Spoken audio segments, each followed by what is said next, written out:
Good morning, dear learners, and welcome to the MOOC on Indian economy, pollution, and environment. And we are in Module 7, the industrial sector, and this is Unit 1, first unit of the module, Features of Industrialization in India. So the structure of the unit will be like this, that we'll be just having a brief introduction, then I will be discussing the India's approaches to industrial development, and then we will see the pattern of industrialization in India, and we'll evaluate the growth of the industrial sector in India recent scenario. And also we'll be seeing the productivity of Indian industry, and particularly we'll be discussing about index of industrial production. And then we'll be looking at certain critical issues affecting productivity of Indian industry sector and some of the recent government initiatives in technological advancements and innovations. So this unit introduces us to industrialization in India. The industrial sector of the country was in a nascent stage at the time of independence. The state of technologies was very primitive in nature. However, this sector received the most attention from the government as it was believed that through industrialization only, India can become a modern economy, and at the same time, higher economic growth will be achievable through this sector. Essentially, in the initial years, India laid emphasis on setting up heavy industrial base primarily led by the public sector, while the private sector was allowed to play complementary role in certain sectors only. However, with times, the approach of the government has changed radically. So in this unit, we shall primarily focus on the approach of the government towards industrialization, how they have changed over time, and the trends and pattern of growth of this sector along with certain key issues. Further issues and challenges it faces have also been discussed. So the geographical concentration of industries has also been explored in this unit. So as we have already discussed, India's development strategy initially aimed for rapid industrialization through centrally planned 5-year plans that focused on building large state-owned enterprises, SOEs, in basic and heavy industries. So the rationale was that industrial development would drive overall economic growth despite recognizing potential agricultural opportunities.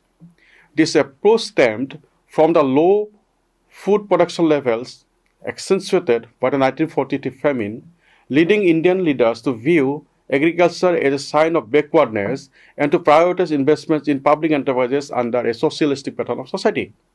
So Prime Minister Jawaharlal Nehru advocated for self-reliance, emphasizing heavy industries of our consumer goods, which are relegated to cottage industries for mass employment.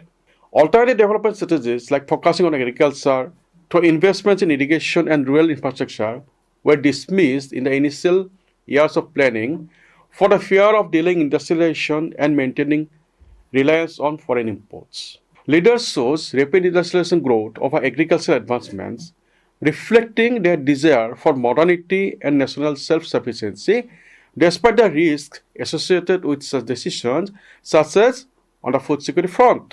So this was also done in line with the objective of import substitution. We already talked about this, so that scarce capital of the country can be utilized for the promotion of home industry and at the same time also to create employment opportunities in the economy. So emphasis on capital goods over consumer goods in the initial years of industrialization is another noticeable feature of India's industrialization. Thus, post-independence, India's economic development strategy leaned heavily towards state control, prioritizing socialistic principle over private enterprise. While leaders acknowledged the potential of the private sector, they opted for a socially responsible economy, resulting in limited industrial growth until reforms in the 1990s. So in the 1950s, the government enacted protective measures for domestic industries, imposing trade barriers to shield them from foreign competition. The advent of the license raj required most private firms to obtain government licenses for expansion of production changes, significantly stifling entrepreneurial ventures. This system faced criticisms for being oppressive and reminiscent for colonial-era regulations. Industrialization efforts yielded mixed outcomes. Public enterprises were established to produce steel, chemicals, and other products typical of developed economies, but struggled with cost overruns and delays. So despite this, by 1960, India manufactures 6,300 tons of steel, countering initial skepticisms from British officials. However, as the 1960s and 1970s progressed, the shortcomings of the state-led development strategy became apparent. Many state-owned enterprises operated under political influence instead of economic viability, which resulted in financial losses that drained government resources. Moreover, these state-owned enterprises frequently lacked labor intensity, failing to provide mass employment, which was one of the objectives of industrialization in India. Now, instances of overstuffing and low demand led to underutilized capacities, as seen with the Haldia fertilizer plant, while despite a workforce of 1,500 and proper upkeep, never produced fertilizer due to ongoing operational issues. So, one hand, we could not have proper employment, and at the other hand, we had employment, but those were unutilized. So, yet, the government sustained the plant's operation, showcasing the inefficiencies in state-controlled industrial ventures. Consequently, while the initial strategy aimed at fostering a self-reliant economy, it encountered significant obstacles that hampered progress and efficacy in the subsequent decades. Now, if we see the pattern of industrialization in India, we will see that since gaining independence in 1947, India's industrialization landscape has undergone significant transformation. After independence, India adopted a mixed economic model. We have already talked about it, with a strong emphasis of state-led industrialization. The government focused on building heavy industries, particularly in steel, mining, and energy, through public sector enterprises. Policies such as the Industrial Revolution of 1956 laid the foundation for a socialistic pattern of society, emphasizing the importance of the public sector. The Green Revolution, which began in the 1960s, led to increased agricultural productivity, supporting the growth of agro-based industries such as food processing. This period also saw the expansion of small-scale industries, bolstered by government policies aimed at creating employment opportunities. The economic reforms of 1991 marked a significant shift with liberalization, privatization, and globalization policies. We call it in brief LPG policy. These reforms opened up the Indian economy to foreign investment and reduced the role of the public sector. Consequently, there was a boom in consumer goods industries, and sectors like telecommunications, IT, and automobile expanded rapidly. In the 2000s, the IT and software services sector emerged as a major contributor to GDP and employment, establishing India as a global outsourcing hub.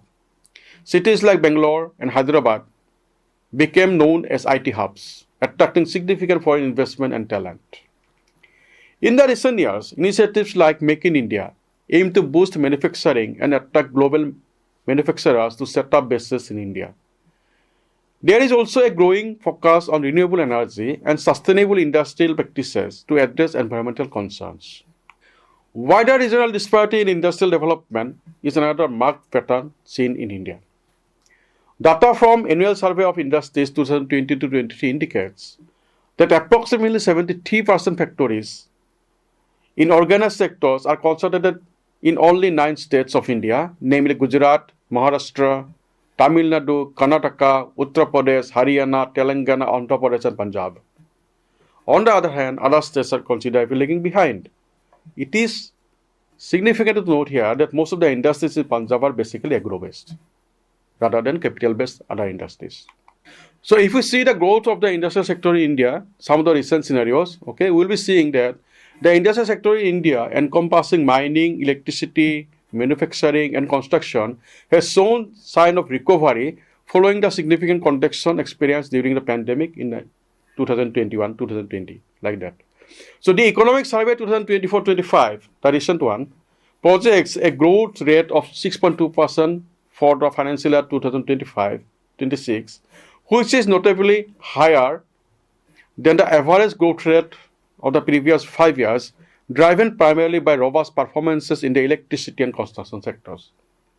However, industrial growth has faced challenges with a decline to 3.6% in the second quarter of financial year 2025, attributed to a slowdown in manufacturing exports, adverse weather conditions affecting mining and construction, and variations in festival timings impacting consumer spending. Globally, the manufacturing landscape is shifting towards emerging markets, particularly India and China, as has been observed by the International Monetary Fund. This presents an opportunity for India to capitalize on global industrial diversification trends. However, the country also faces challenges such as supply chain disruptions, political instability, and increased logistic costs, which have contributed to only a modest 0.4% increase in global manufacturing output in Q3 of 2024. The need for coordinated efforts from government, private sector, and academia is emphasized to enhance India's manufacturing capabilities and address these global challenges. Economic Survey of India 2024-25 also has shown significant disparities in industrial development across states, with Gujarat and Maharashtra accounting for 43% of total industrial gross state value added (GSVA), while 6 northeastern states contribute only 0.7%. This underscores the necessity for tailored industrial strategies that leverage regional strengths.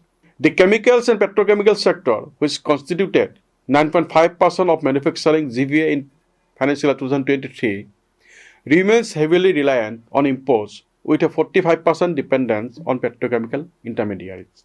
Addressing this gap is crucial for enhancing domestic production capabilities.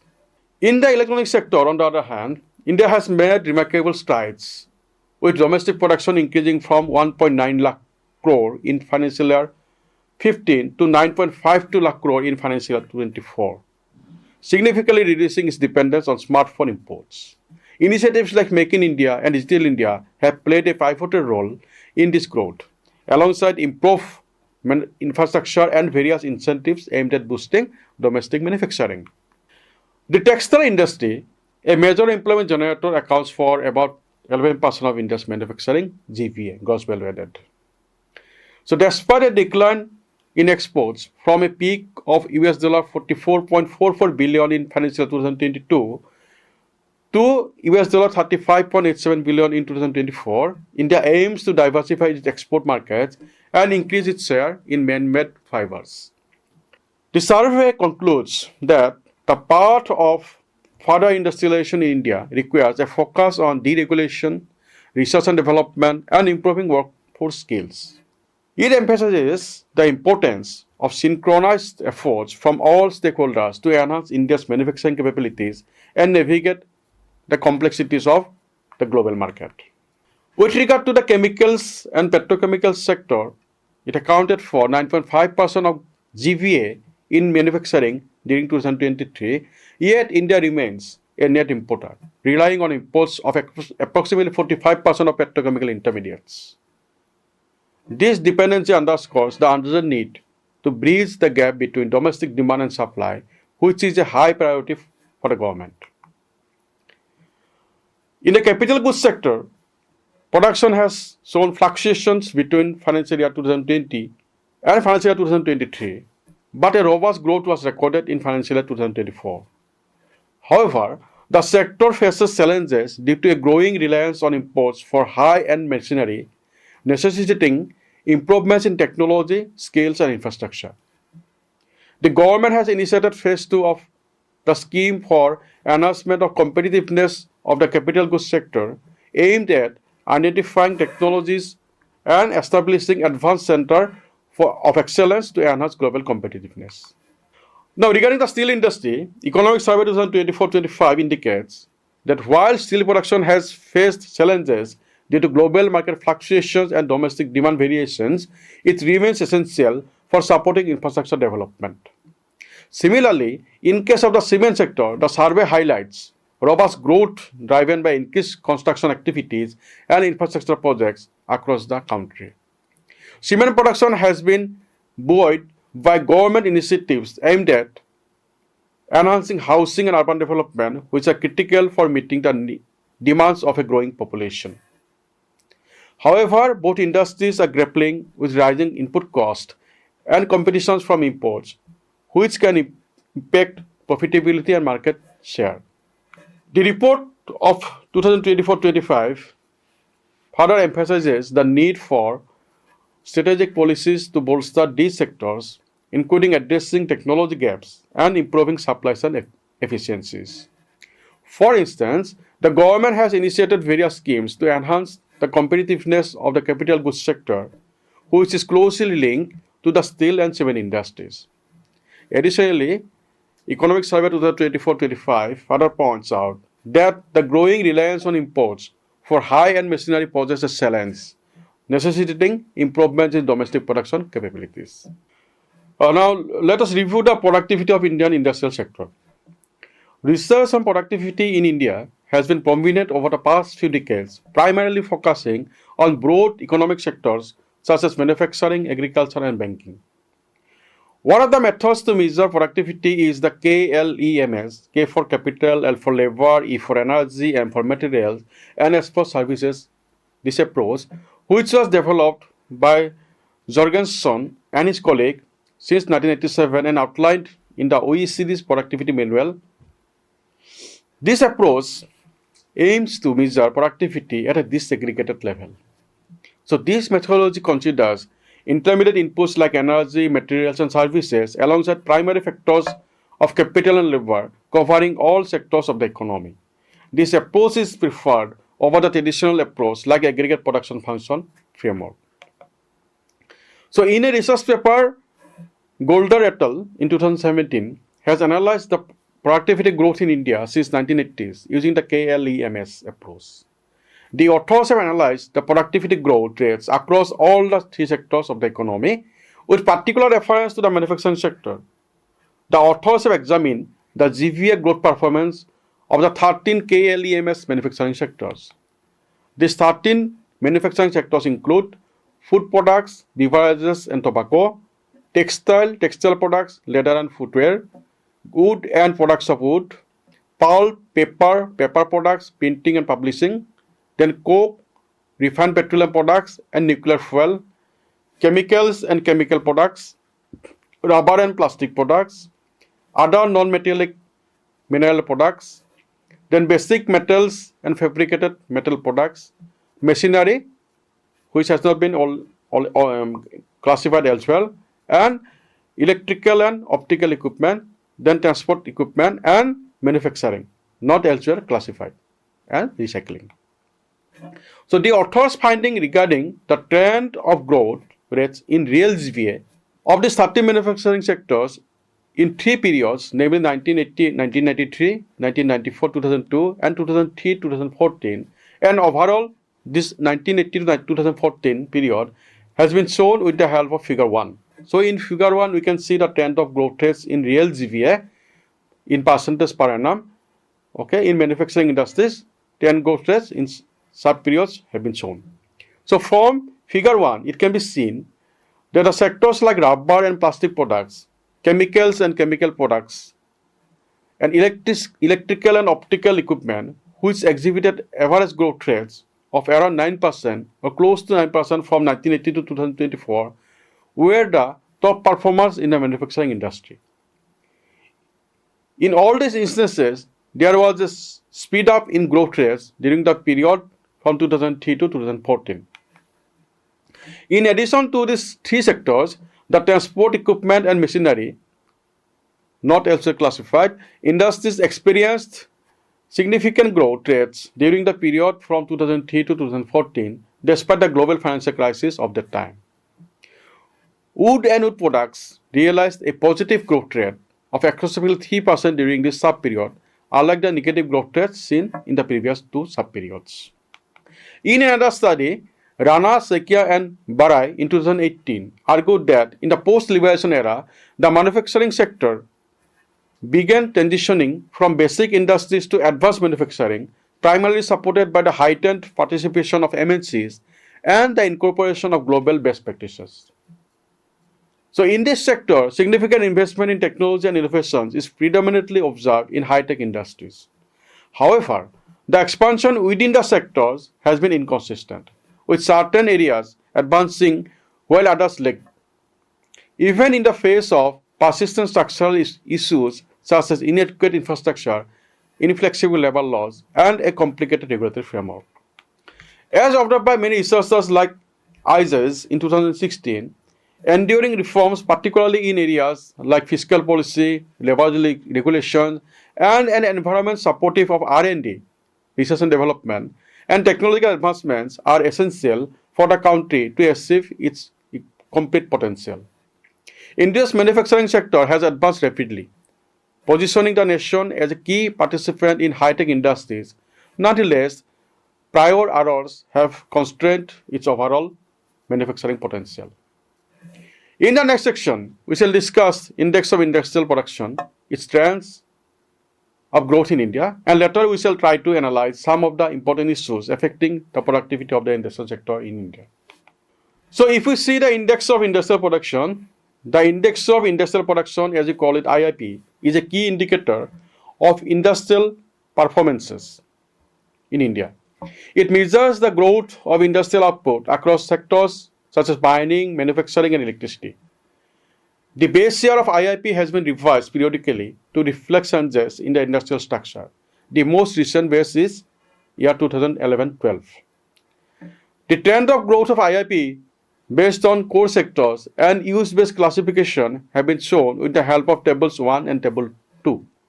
So in table 1 you can see the growth rates of index numbers of industrial production IIP in the core sectors. Base year is 2011-12 and all these figures are in percentage. And in table 2 we will see the growth rates of industrial index production as per use-based classification. So table 1 reveals that all sectors faced a downturn in 2020-21, likely due to external factors such as economic slowdowns and the pandemic.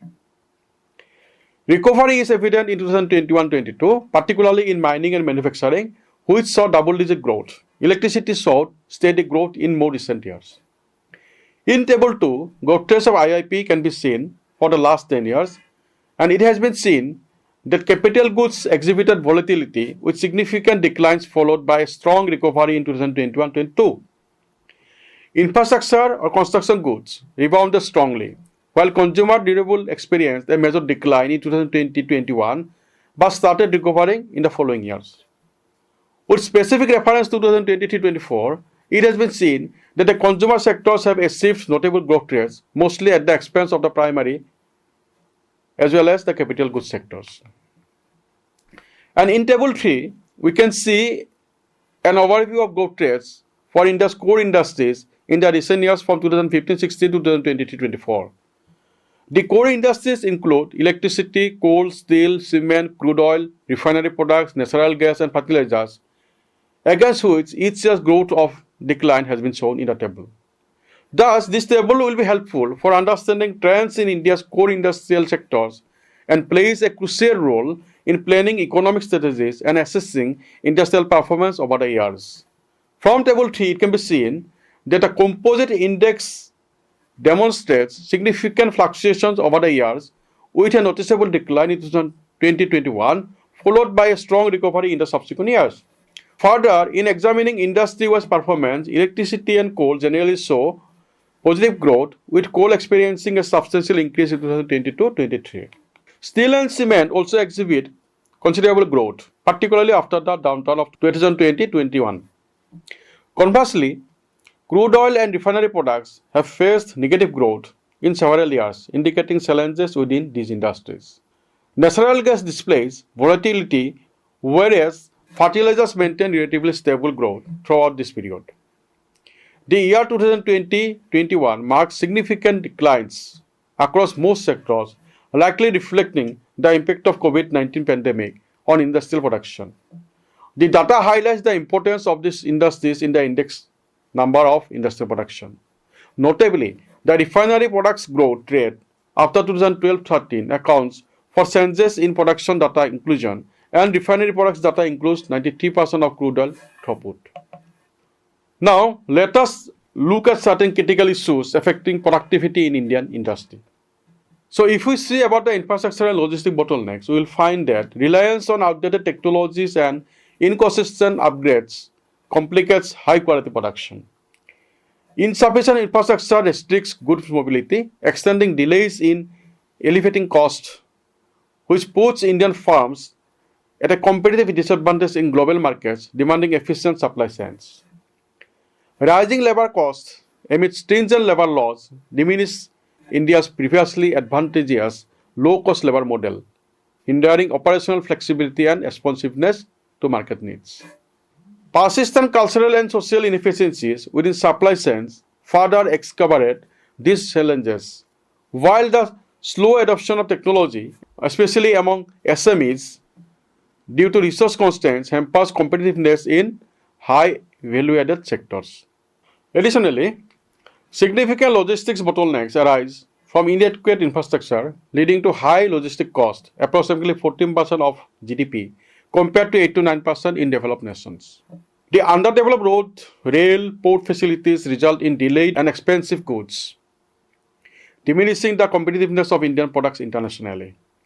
Efforts like GS3 and Make in India aim to address these issues, but progress has been slow, with various challenges remaining. Now, if we see the regulatory and policy challenges issues, we will find that for the regulatory and policy challenges in India, manufacturing sector are significant, often leading to bureaucratic delays and increased costs. Rigid regulations in electronics manufacturing have stifled investment and heightened reliance on imports, undermining domestic production capabilities. Although the national policy on electronics seeks to address these issues, urgent reforms in taxation, customs, and compliance are necessary for the sector to reach its full potential. Additionally, a lack of coordination in regulatory frameworks, especially regarding innovative concepts like redistributed manufacturing, hampers growth. Poor digital infrastructure, outdated labor laws, and unclear fiscal policies further complicate the environment of businesses. Now, if you see certain issues relating to labor and skill gaps, we find that a mismatch exists between the skills of the workforce and the demands for modern manufacturing, with a surplus of low-skilled labor and a shortage of high-skilled labor. This skill gap, exacerbated by inadequate education and training, leads to high unemployment and wage disparities. Initiatives like the National Skill Development Corporation aim to bridge this gap through relevant vocational training and upskilling programs to better equip the workers for industry demands. Now, when we see certain issues relating to environment sustainability issues, we will find that Indian manufacturing faces significant environmental sustainability challenges that must be addressed to enhance global competitiveness. Integrating sustainable practices into manufacturing is critical to combat climate change and resource depletion. However, the adoption of sustainable methods, particularly among SMEs, is slow due to limited resources and expertise. While large companies implement lean and green manufacturing strategies, SMEs struggle with high cost, regulatory hurdles, and access to green technologies. A comprehensive policy approach and incentives are needed to foster sustainability across the manufacturing sector, especially concerning waste management and recovery practices. And when we consider competition from other emerging markets, we see that manufacturing in India faces intense competition from emerging markets like China, Brazil, and Russia, which have attracted significant foreign direct investment and implemented aggressive industrial policies. Chinese firms, in particular, have effectively absorbed foreign technologies, enhancing their innovation capabilities and success in global markets. This has positioned them competitively against Indian players in sectors like electronics and automotive. Conversely, Indian corporations grapple with tougher regulatory environments and limited government support, hindering their ability to establish global brands and improve the perception of Make in India products. Now, let us view some of the recent government initiatives in technological advancements and innovations. The Indian government has launched several initiatives to boost the manufacturing sector's technological development and global competitiveness. Central to this effort is the Make in India campaign, started in 2014, aimed at establishing India as a manufacturing hub through increased investments and a supportive environment. This initiative has facilitated technology promotion, job creation, and enhanced competitiveness. Additionally, the Atmanirbhar Bharat Abhiyan emphasizes reducing dependence on imports and fostering local production, aligning with sustainable economic goals and climate commitments. Various technology development programs have been implemented to enhance SMEs' capabilities through financial incentives for research and development and innovation. The Production Linked Incentive Program, PLI, has also attracted investments in priority sectors, improving output in industries like electronics and pharmaceuticals, thus integrating India more effectively into the global value chains. The adoption of Industry 4 in India marks a transformative step towards digitalization in the manufacturing sector, integrating cyber, physical systems, Internet of Things, IoT, big data, and cloud technologies. This evolution enables intelligent factories where machines operate autonomously, enhancing efficiency and competitiveness, particularly in high-value sectors like automotive and electronics. Despite the rising trend in adoption, challenges such as high investment cost, inadequate technical expertise, and inefficient infrastructure persist, particularly impacting small and medium enterprises, SMEs. However, the push for Industry 4 aims to elevate productivity and foster sustainability aligned with circular economy principle. Simultaneously, India's burgeoning startup ecosystem thrives on innovation hubs, especially in cities like Bangalore, recognized as the Silicon Valley of India. This environment nurtures startups through access to skilled talent, venture capital, and supportive policies. Other regions such as Madhya Pradesh are fostering similar initiatives. The synergy between large multinational firms and agile startups foster creativity and innovation, positioning India as a leader in technology across diverse sectors. Continued government and private sector support is essential for sustaining this growth and solidifying India's global startup presence. So, dear learners, let us briefly look what we have discussed in this unit. So, the manufacturing sector in India has experienced growth but faces significant challenges to establish a stronger presence in the global market. And we have seen that government initiatives like National Manufacturing Policy and Make in India aim to raise the sector's GDP contribution from 16 to 70% to 25% by 2025. However, issues such as low productivity, rigid labor markets, and poor infrastructure hinder global competitiveness. Major reforms in fiscal policy, labor laws, and foreign investment regulations are essential for attracting international manufacturers and foster innovation. Additionally, uneven development across states, with Gujarat and Andhra Pradesh faring better due to improved infrastructure, highlights the need for enhanced technology, skill development, and investment to boost manufacturing productivity and overall economic growth across all states and regions of India. So, dear learners, with this, we come to the end of this unit. And in the next unit, we shall discuss the role of the public sector enterprises in the process of industrialization in India. And after that, we shall have another 2 units in this module relating to the industrial sector of India, mainly on industrial policies and the emerging trends and issues of industrialization in India. So, till then, thank you. Happy learning.